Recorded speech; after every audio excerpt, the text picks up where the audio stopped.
Ya, kita ada pertanyaan Pak Bram. Nah, setiap pertanyaan, mulai yang pertanyaan dari peserta, kita akan jawab berdua. Jadi saya berpindah peran sebagai narasumber, ya tadi sebagai host. Jadi ya supaya jawabannya lebih lengkap, ya. Jadi kita bahas setiap kasus, kita bahas berdua. Kasus yang pertama. Malam Pak Jarod dan Pak Bram, saya mau nanya, kenapa ya anak-anak itu sering labil kalau menemukan tujuan? Contoh, anak saya umur 13 tahun. Sekarang dia sudah pikir nanti kuliah jurusan apa. Waktu itu dia bilang mau jadi dokter gigi. 3 hari, hanya 3 hari ini, berubah jadi penerjemah. 2 minggu lagi dokter kecantikan. Besoknya hukum. Wah, pertanyaan saya, kapan anak saya ini bisa stabil jika menentukan tujuannya kira-kira di umur berapa? Oke, kita bahas mengenai cita-cita anak yang berubah-ubah dan gimana kira-kira peran orang tua. Oke, Pak Bram nanti saya tambahi. Jadi saya bagian nambahi aja karena kalau saya duluan nanti Pak Bram nggak bisa nambahi lagi, udah kelengkapan. Terima kasih Pak Jarod. Karena kalau saya berdua selalu bilang saya nggak ada jawaban lagi sudah. Semuanya sudah diselesaikan oleh Pak Jarod. Ya, baik, terima kasih. Jadi kasus ini tidak ada pada ketiga orang anak saya ya. Jadi anak-anak saya ini mereka sangat konsisten dengan firm sejak kecil dengan cita-cita mereka gitu ya. Ya sangat firm. Nggak ada yang ke kiri dan ke kanan gitu. Dan mungkin karena ikut papanya juga, papanya dari kecil juga ada firm, tujuannya apa, jadi apa, udah firm, betul-betul lurus sampai ke situ tuh, nggak ke kanan, nggak ke kiri.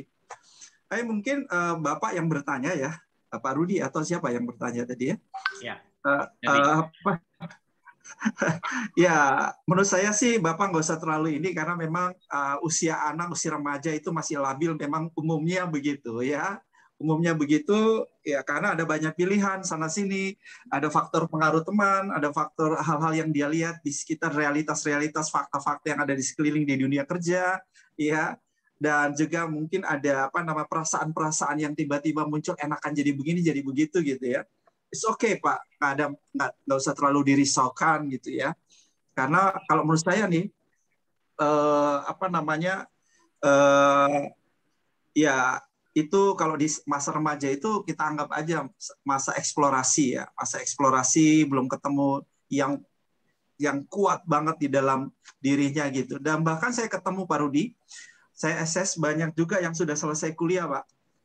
Selesai kuliah mereka bahkan bingung Pak, potensi mereka apa dan mereka tuh mau jadi apa. Itu udah selesai kuliah loh Pak.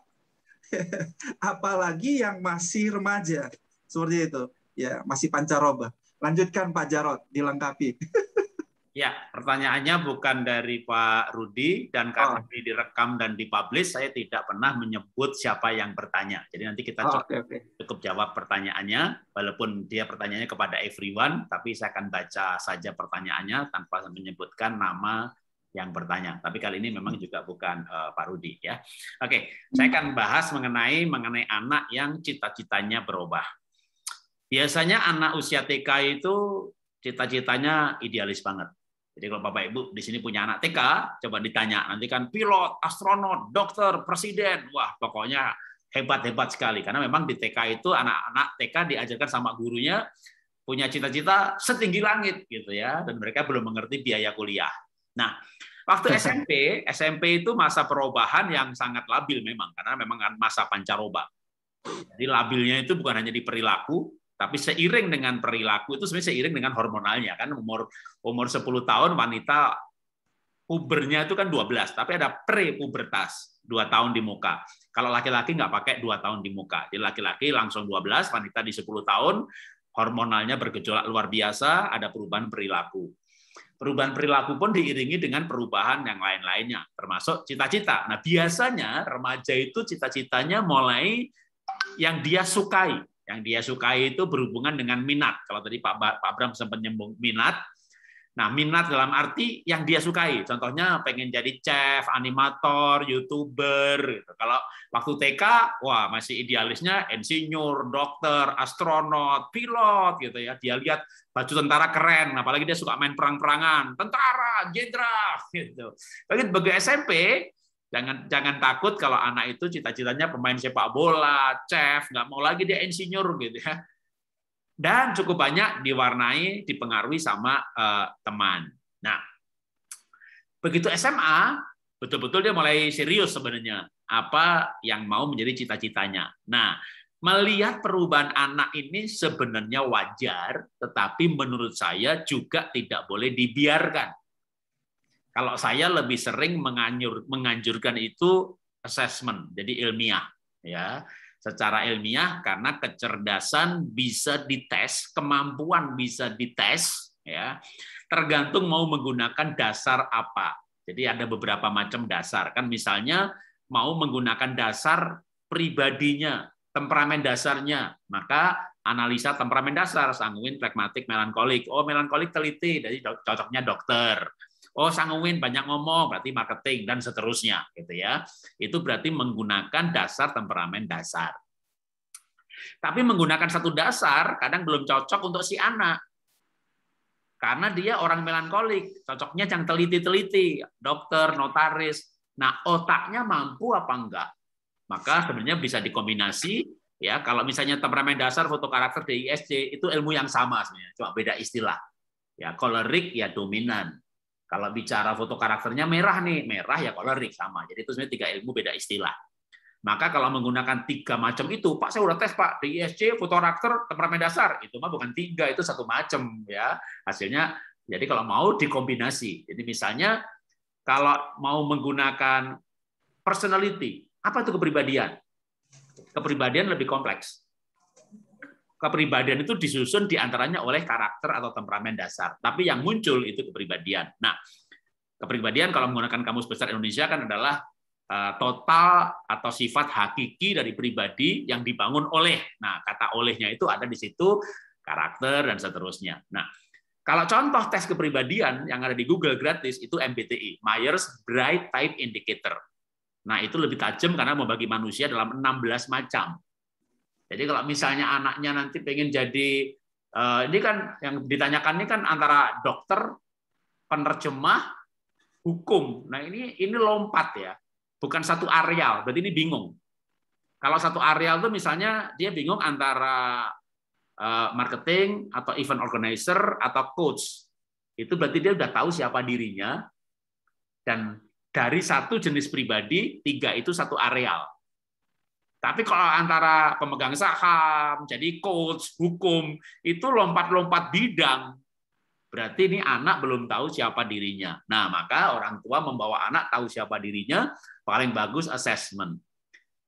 Makin banyak teori yang digunakan, sebenarnya bukan makin bingung, akan makin mengerucut pada bidang yang ada irisannya. Jadi misalnya pakai ilmu temperamen dasar, DISC atau foto karakter. Ini ilmu yang sama ya. Ada 4 pekerjaan yang disarankan. Pakai MBTI ada 4, tapi yang irisan sama itu 2. Nah, mulai mengerucut pada 2. Ini berarti menggunakan acuan pribadi, passion, minat, temperamen dasar, kepribadian. Itu satu wilayah. Nah, kalau mau pakai ilmu satu lagi, menurut saya bukan kepribadian, tapi kemampuan. Kalau kemampuan, maka yang dites otaknya. Nah, mungkin tak kasih contoh sedikit ya mengenai otak, misalnya nih. Ini betul-betul contoh otak saya ini. Tadi kalau pakai Howard Gardner kan ada 8. Tapi kalau pakai ilmu otak, itu ada 10. Ini saya baru tes Agustus tahun lalu. Ya, diri saya dites otaknya. Dari 10 jenis kecerdasan, maka saya punya 4 yang di atas rata-rata, bahkan di atas seharusnya. Jadi manusia itu biasanya antara 8 sampai 10. Maka dipilih yang di atas 10 itu udah bagus. Saya ada 4 kecerdasan yang di sekitar 14, bahkan ada 2 yang melampaui 14, 1 yang melampaui 16. Nah, dan saya saat ini profesi saya udah pas banget dengan kemampuan otak saya. Jadi misalnya kayak kreativitas, itu saya di skala 14. Maka tuh di belakang saya ada 2 lukisan, itu lukisan saya. Gitu ya. Pandemi nggak stres, melukis seminggu bisa laku 1. Ya, rata-rata harga 5-15. Rata-rata di angka 10. Ya. Kalau seminggu 1 kan lumayan. Gitu ya. Nah itu ternyata memang sesuai dengan kemampuan otak saya. Jadi kemampuan otak sama senang itu 2 hal yang berbeda. Nah kecerdasan interpersonal saya dalam kondisi tanpa ada tekanan, saya cuma 9. Tapi begitu ada tekanan dan kebutuhan, malah saya melompat di atas angka 16. Artinya saya ini orang yang akan sangat makin berpotensi ketika keadaan tidak baik. Nah, itulah kenapa survival spirit-nya tinggi sekali. Nah, ini bisa diketahui hal seperti ini dari assessment. Makanya kalau saran saya, daripada anaknya bingung, orang tuanya tambah bingung. Kenapa tidak meminta pihak ketiga yang netral? Pihak ketiga yang netral itu yang menganalisa komputer. Bukan manusia, bukan psikolog. Psikolognya hanya mengomentari dari hasil analisa komputer yang menganalisa otak. Nah, otak sendiri bisa dianalisa dengan berbagai macam alat, gitu ya. Mau DNA bisa 8 juta minimal, dulu 20 juta, atau sidik jari yang cuma 500.000 tesnya, yang mahal itu biasanya konsultasinya. Jadi kalau berikut paket konsultasi menjadi sekitar 1 jutaan. Ya.